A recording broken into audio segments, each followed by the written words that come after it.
নমস্কার, আমি তন্দ্রা। কেমন আছেন সবাই? আশা করি সবাই ভালো আছেন আর আমিও ভালো আছি।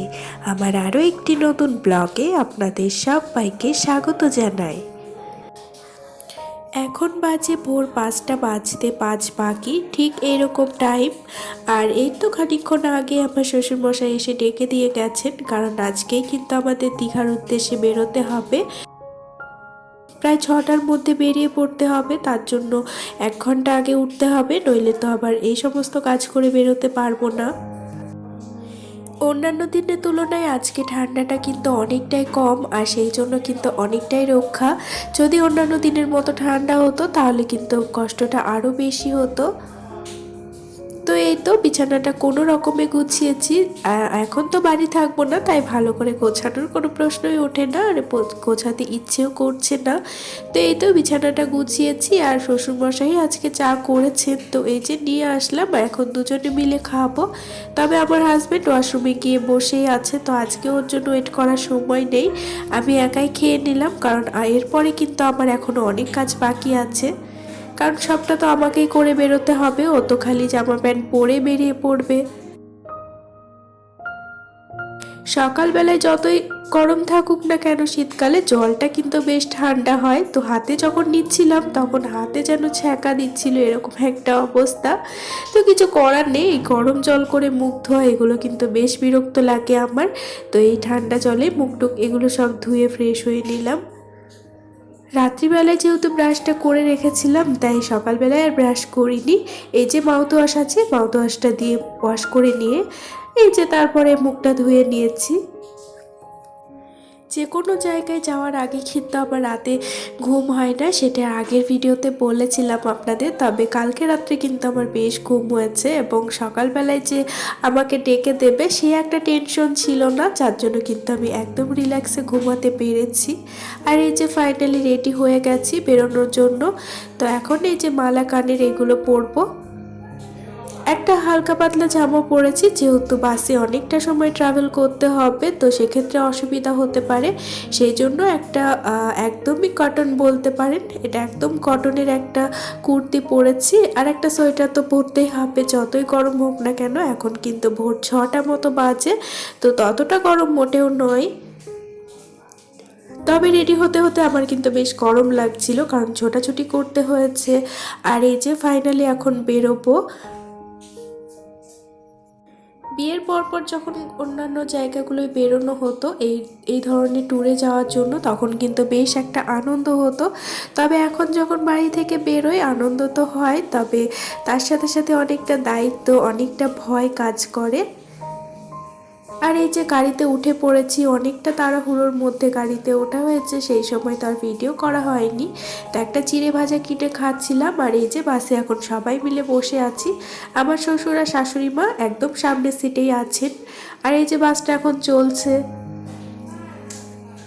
বাইরের এই দৃশ্যটা দেখতেই খুব সুন্দর লাগে বাসে। তবে আজকে আর আমার অতটাও ভালো লাগেনি, তার কারণ হচ্ছে আমার প্রচণ্ড শরীর খারাপ করেছে, এবং একদম বাস থেকে নামার আগে একবার বমিও হয়ে গেছে।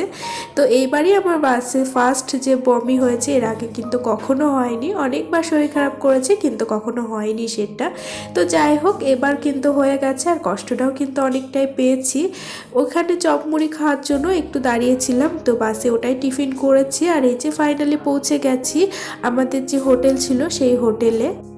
এই হোটেল যেটা বুক করা হয়েছে সেটা আমার শ্বশুর মশাইয়ের এক বন্ধুর ছেলে। তো উনি ইনকাম ট্যাক্স ডিপার্টমেন্টের মধ্যে চাকরি করেন, এবং সেইখানেরই যে হোটেলগুলো হয় সেই হোটেলগুলোই বুক করা হয়েছে সেই বন্ধু সূত্রে। তো এই তো এখানে আমার রুমে চলে এসেছি, আর আমি দুটো বেডশিট নিয়ে এসেছিলাম, আপনাদের বলেছি, একটা বেডে পাতার জন্য আর একটা কম্বলের নিচে গায়ে দেওয়ার জন্য। তবে যে বেডে পাতা ছিল, যে বেডশিটটা, সেটা কিন্তু বেশ পরিষ্কার ছিল, আমরা আসার পরে ওরা পেতে দিল। তবে তাও মন মানতে চায়নি, যেহেতু এনেছি তো সেক্ষেত্রে পেতেই নিলাম। আর যখন পাচ্ছিলাম তখন ভাবছিলাম ছোট হবে বেডশিটটা, কারণ আমি তো বালিশের ওপর দিয়ে পাচ্ছি। তো যাই হোক, সেটা ম্যানেজ করে নিয়ে তারপরে কিন্তু ঠিকঠাকই হয়েছে, একদম সেম সেম হয়ে গেছে। আসলে বেডটা দেখতে ছোট লাগছে ঠিকই, তবে বেডটা কিন্তু বেশ বড়। যে আসছে সেই বলছে যে বেডটা নাকি ছোট, তবে বেডশিটের যে কালারটা সেটা ডার্ক হওয়াতে কিন্তু অনেকটা ছোট লাগছে।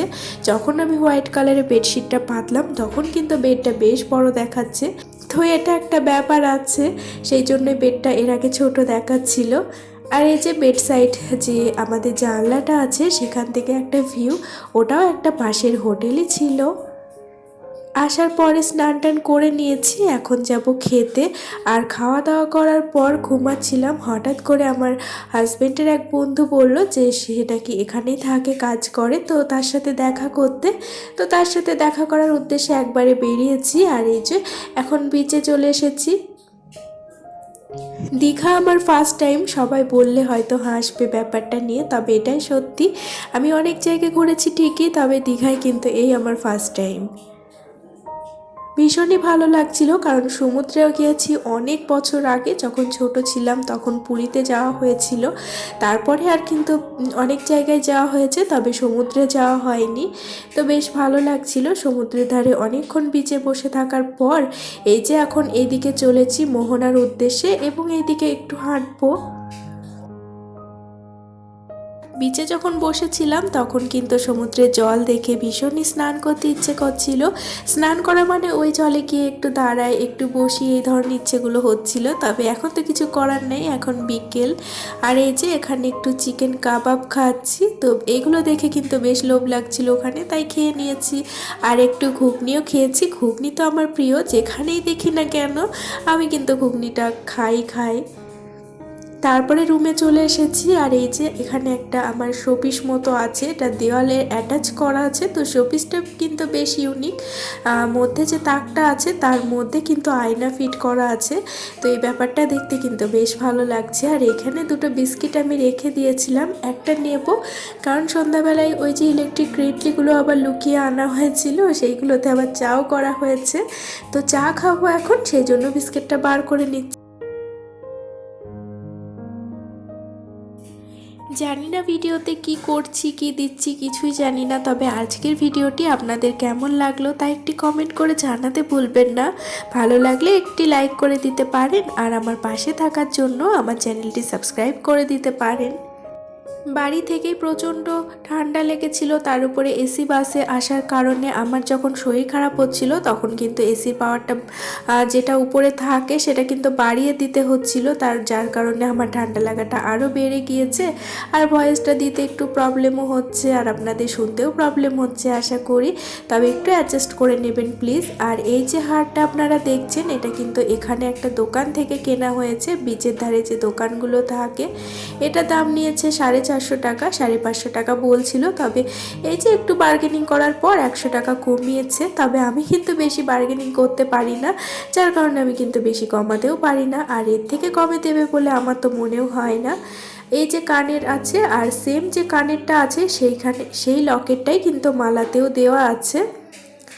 কেমন লাগলো আপনারা একটু কমেন্ট করে জানাতে পারেন। আর এই যে আমাদের রাতের ডিনার, তড়কা আর রুটি ছিল, সেটা খেয়ে এসে এখন মুখ টুক ধুয়ে নিয়েছি, ফ্রেশ হয়ে নিয়েছি। এখন তো ক্রিম মাখবো আর তারপরে ঘুম দেব। সেই যে ভোর 5টায় উঠেছি, আর কিন্তু ঘুমোইনি, তাই প্রচণ্ড ঘুম আসছে, আর শরীরটাও ভীষণ পরিমাণে টায়ার্ড। ভয়েস দেওয়ার জন্য তো আমার এখানে আলাদা কোনো ঘর নেই, তাই এখানে একটা ছোট্ট মতো রান্নাঘর আছে অ্যাটাচ, তো সেইখানে একটা চেয়ার নিয়ে গিয়ে সেখানেই ভয়েস দেওয়া হচ্ছে। তবে দুর্ভাগ্যবশত রান্নাঘরের যে জানলাটা সেটা একটা কাঁচ ভাঙা, যার কারণে আওয়াজ যেটা প্রচুর আসছে বাইরে থেকে, এবং ভয়েসেও কিন্তু বেশ অসুবিধা হচ্ছে। আজকের ভিডিওটা তাহলে এখানেই শেষ করে দেব। আপনারা সবাই খুব ভালো থাকবেন, সুস্থ থাকবেন, দেখা হবে আবারও পরের ভিডিওতে।